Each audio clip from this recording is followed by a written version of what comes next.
Welcome, ladies. We are going to focus today on the 15-year anniversary of Mitrice Richardson's remains being found. I don't think I have to tell you what a travesty this situation is. The fact that we are 15 years later and we still don't have any real answers. And this case is by no means been solved. And that's another reason why we are here. I'm here with Dr. Rhonda Hampton, and I am here with Pam, who is Rick Forsberg's sister. And she is going to elaborate on the claims that were made in the Lost Hills podcast in Dana Goodyear's so-called investigation of the Mitrice Richardson case, which by many accounts is a complete sham. And we are going to expand on that. And I'm going to start with Dr. Rhonda Hampton, who is going to kind of lead us into the day of Mitrice's remains being found. And then we will talk with Pam about her brother and about the false claims that are being made to scapegoat him into being a solution to this case, which is just completely false. So, Dr. Hampton. First, thank you so much for having me here, and thank you, Pam. Thank you so much for being here. I do want to be perfectly transparent in that I have no idea what happened to Mitrice. I don't know if a civilian abducted and raped her, if a law enforcement officer. I really have no idea, and I think that most of us who are actively involved in seeking justice for Mitrice, when we're honest about it, we don't know what happened. So I will say that I do not believe that she hiked up to that canyon, took off her clothes, laid down, and died of anaphylactic shock. Short of that, the verdict's still out, and it has been 15 years. I do want to acknowledge that many years ago, Rick Forsberg's name did come across my radar, and at the time, I appealed to law enforcement to please investigate this person because his name is coming up as potentially being aware of something that may have happened to Mitrice. It actually took a deputy to kind of force that issue and compel law enforcement to actually conduct a lie detector test on Rick, which he passed both of them. But so eventually he was cleared because of that. Now, I've known Dana since 2010. I have shared every single theory that I've had, anything that's come across my emails, any suggestion of who may have known something. And Rick Forsberg's name was one of those names. And I actually shared the video of her several years ago. But this was during a time when she was not doing a podcast, where she was writing for the New Yorker, and that was kind of her shtick at the time. Fast forward so many years later, podcasts are kind of taking off, and people, getting high ratings and whatever that might mean to her career. I think she's kind of circled back, gathered all the information that was given to her, and turned it into a podcast. Quite frankly, I don't have a problem with people doing podcasts and sharing Mitrice's story. I just want the story to be right. And I'm forgiving of tiny inaccuracies. That's perfectly fine. But when you get podcasters to lead their following to believe that one particular theory is true, then that becomes problematic. And that is my issue with Dana Goodyear and her podcast, that she has done everything that she can to point the finger at Rick Forsberg and been manipulative along the way. And her audience now has concluded that that is the end of the story, that Rick Forsberg killed Mitrice, and that the family just needs to sit back and just accept it. I do not accept that. I would put that on the list of possible theories, if you will, if we're considering everything. But there's no way in hell that I would stand here and say Rick Forsberg killed Mitrice Richardson. There's far too many other pieces of evidence that she left out of her podcast, and where other conclusions could have been made. Her case is still open, and we don't know what happened, is the bottom line. So can you elaborate on what we do know about LASD conducting their investigation when they were made aware of Rick Forsberg? So initially, I reached out to the lead detective on the time, who was Lieutenant Rawson, and I shared that Rick Forsberg's name had come across, had been presented to me, and I said, here's, he lives in Montanito, grew up in Montanito, has a bit of a history with the law enforcement officers, and they came back to me and said he's just a homeless person, and they had no concern about him whatsoever. So that was kind of the original response that I got back from the detective at the time. It It was a couple of years later that a deputy at the station kind of began to force that issue. well, didn't they went to the property and they investigated, like they searched the property, they interviewed him multiple times, they gave him multiple lie detector tests of which he passed, correct? Anything else? Right. Right. So initially, though, and this would have been sometime probably in 2010, they at least what they shared with me is they had no interest in him. They had dismissed him. They had or dismissed me, and they didn't take anything that I had to say serious. It wasn't until sometime later that a deputy involved began to pester the detectives and said, you're going to have to do something about this, as well as somebody in the community, and said, you're going to have to begin to investigate him. And at that time is when they began to, from what I hear, they had a surveillance around the properties that he lived in for a couple of months, by the way, eventually interviewed the individual that he lived with, as well as him, did a polygraph, at least two polygraphs. So eventually they did, with I would say some degree of public pressure, meaning somebody in the community saying, if you don't do it, I'm going to expose this, as well as a deputy at the station saying, you guys need to at least investigate him. Honestly, that's fair. That's fair to investigate anybody's name who comes across their table. Quite frankly, I was investigated by LAPD with the theory that I had kidnapped Mitrice myself and hid her in the basement of my home. I'm very comfortable with being investigated. That's not a problem for me. So any other person on the list that's of concern, Well, should be investigated also. do you feel that they did a fairly thorough investigation of Rick at the time based on what they knew? I don't know that when they finally investigated him, I don't know that they could have done anything more. Now, obviously, I'm not privy to specifically what they did. They have admitted to and acknowledged two lie detector tests with which he passed. I know that they interviewed the individual that he lived with, and I know then they interviewed his friends, if you will, in the community, who, for whatever reason, are some of the ones who pointed the finger at him. So the law enforcement has the information of the polygraph. They have the interviews that they did with the individual with whom he lived with on occasion, and they had interviews with Rick Forsberg's friends, and still concluded that there wasn't enough evidence to proceed with any charges against him. Okay, Pam, we're going to bring you in now and let you tell your story. Okay. Well, first of all, I would never want to paint an angelic picture of who my brother was, because we all know he has a history, had a history, and he,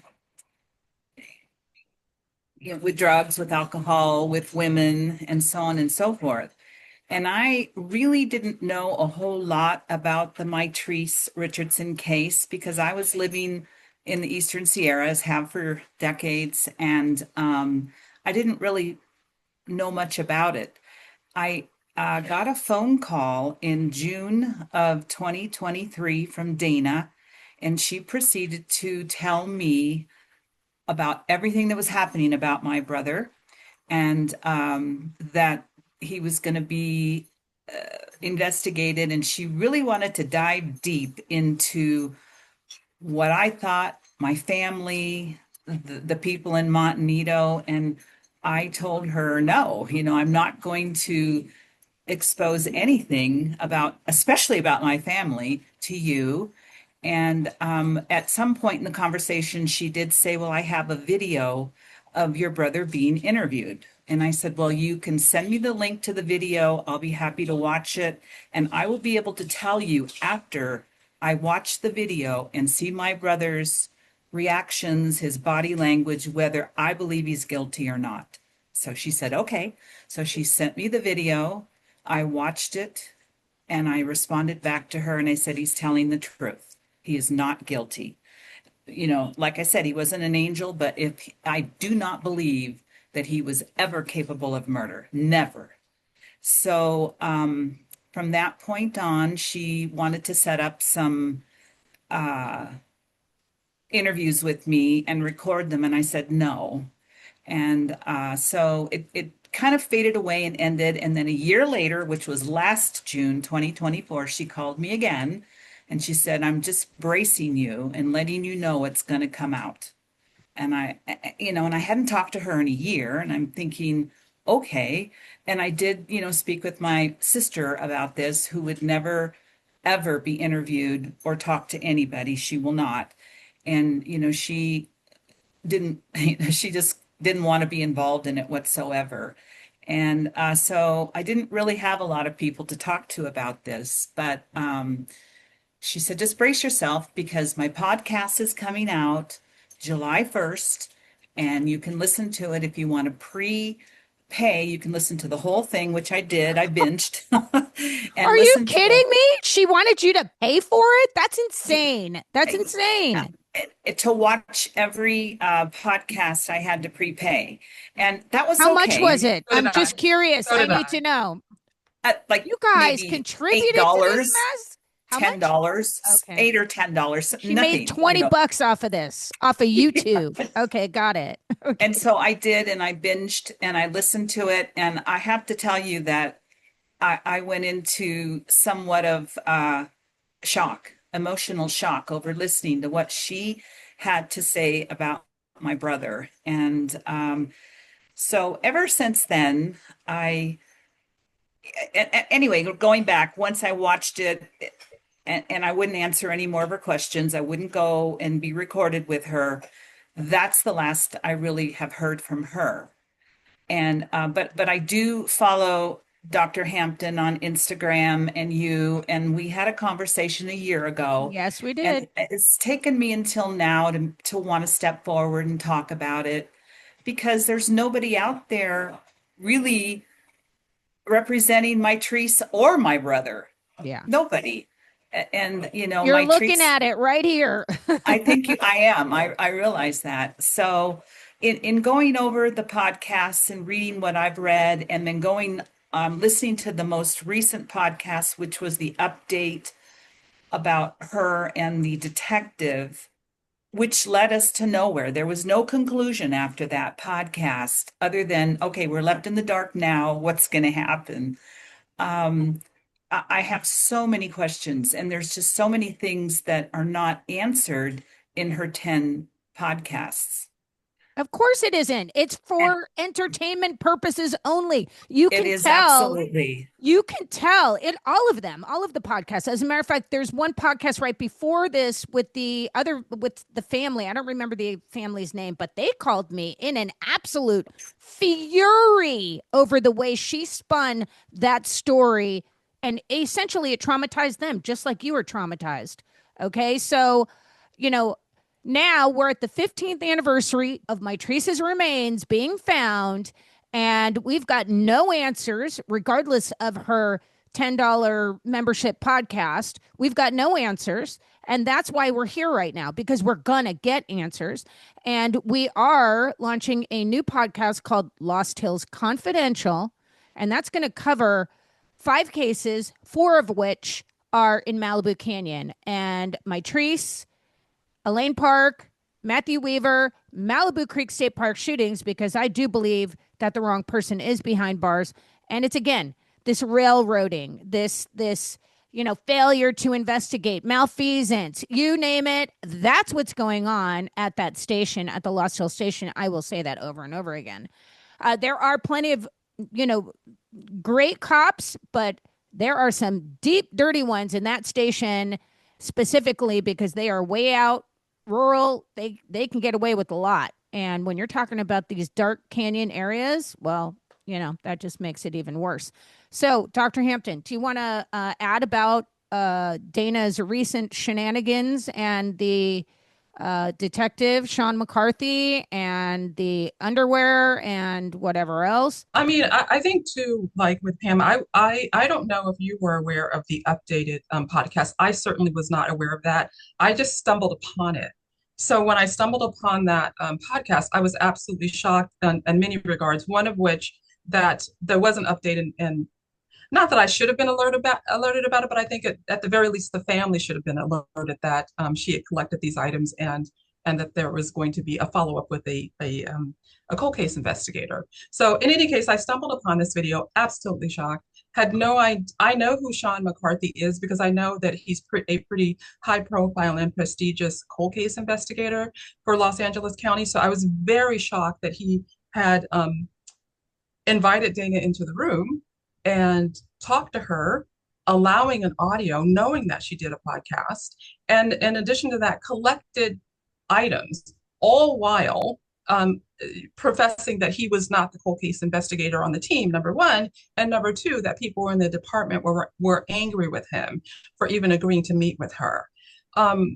Also during that podcast, Dana kind of makes it believe like these detectives were following her podcast, and then just out of the blue, someone from the department reached out to her and said, that they wanted to meet with her. When actuality is, while I didn't appreciate the content, all of the content of Dana's, podcast, I certainly take every bit of information serious. So when I listened to her podcast, I heard that she had gone down to the encampment, that she had retrieved items that she was going to use for DNA analysis against articles that she had actually manipulated Michael Richardson, Mitrice's father, into giving her.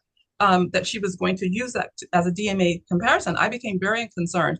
I reached out to the Los Angeles Sheriff's Department. I said there's concern that she's potentially contaminating, a crime scene, or in any case, she's removing items that maybe you guys don't know are there, and I don't know if she should be doing that.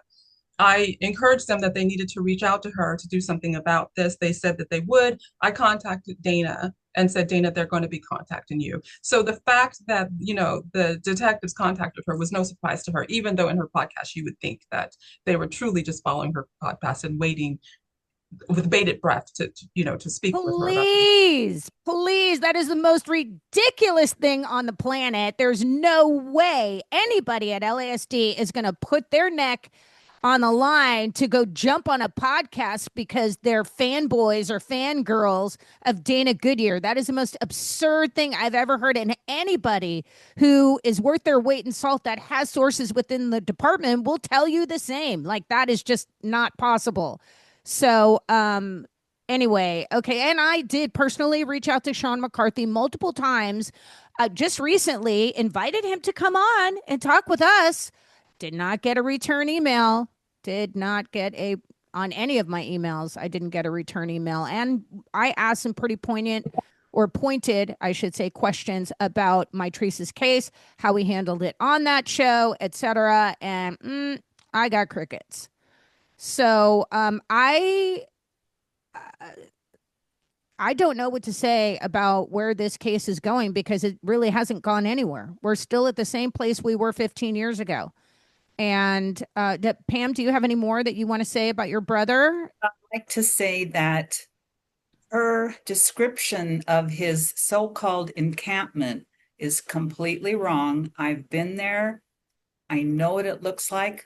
I have photos of the place. Ooh, we might need those. It was not a little 8x10 dugout in a wall. This was quite elaborate and quite amazing what he did. And I've been there. I spent time with him there. I went up there. I took photos of it because I was so like, oh my God, Rick, looking at this place.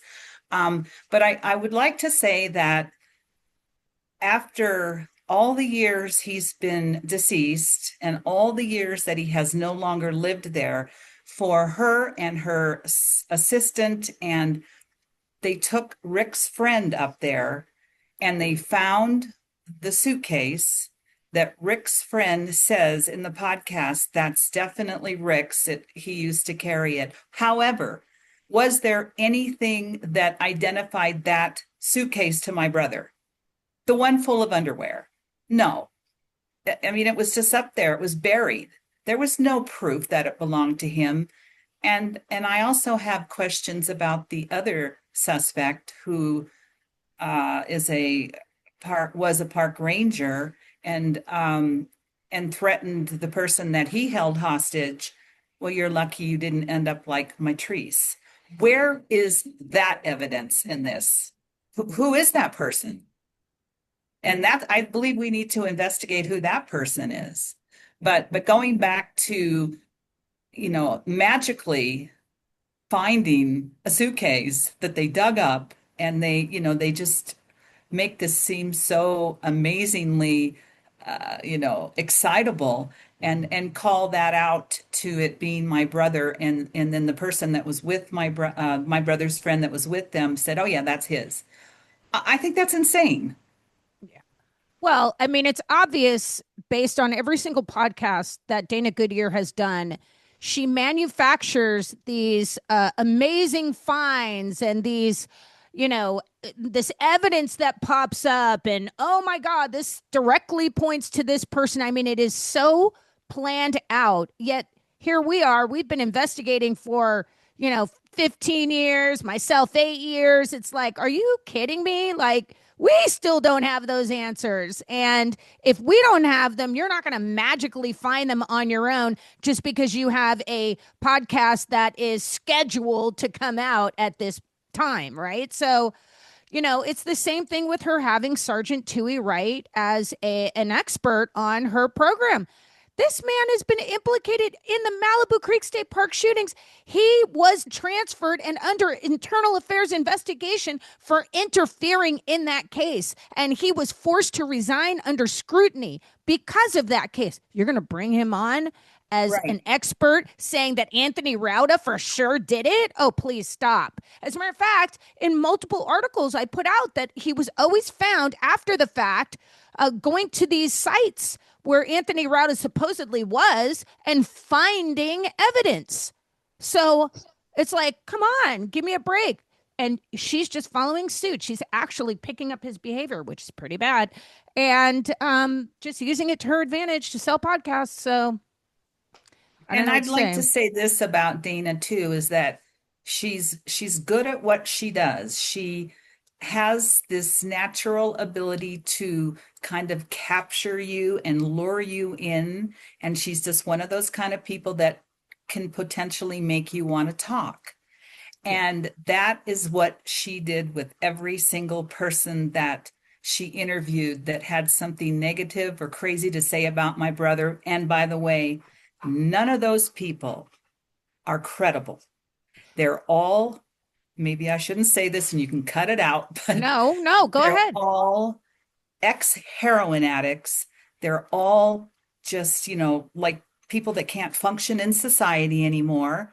And they were as bad as my brother with drugs back in the day.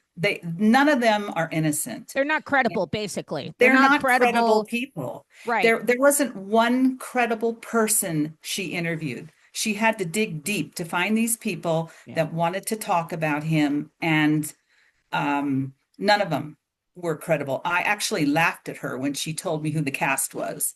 Like, well, are you kidding me?